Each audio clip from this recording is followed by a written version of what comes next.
October 15, 1918ರಂದು ಬಾಬಾರವರು ಮಹಾಸಮಾಧಿ ಹೊಂದಿದ ದಿನ. ಈ ವಿಡಿಯೋದಲ್ಲಿ ನೀವು ಕೆಲವು ಬಾಬಾರವರ ನೈಜ ಫೋಟೋವನ್ನು ಕಾಣಬಹುದಾಗಿದೆ. ಇವೆಲ್ಲವನ್ನು 1918ರ ಸಮಯದಲ್ಲಿ ತೆಗೆದಂಥದ್ದು.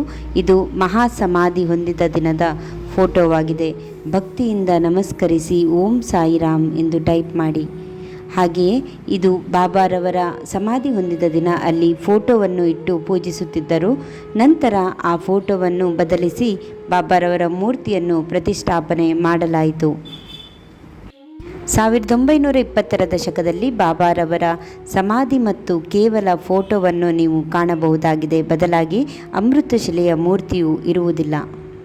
ಈ ಸಮಾಧಿ ಮಂದಿರವು ಗೋಪಾಲರಾವ್ ಬೂಟಿ ಎಂಬುವರು ಕೃಷ್ಣನಿಗಾಗಿ ನಿರ್ಮಿಸಿದಂತಹ ಖಾಸಗಿ ನಿವಾಸ ಮತ್ತು ದೇವಾಲಯವಾಗಿತ್ತು.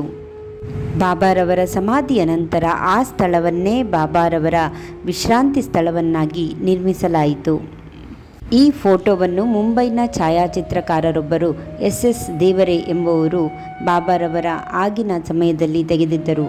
ಅದನ್ನೇ ಬಳಸಿಕೊಂಡು 1952ರಲ್ಲಿ ಬಾಬಾರವರು ನಿಮಗೆಲ್ಲರಿಗೂ ಆಯುಷ್ಯ, ಐಶ್ವರ್ಯ, ಆರೋಗ್ಯವನ್ನು ನೀಡಿ ಕರುಣಿಸಲಿ.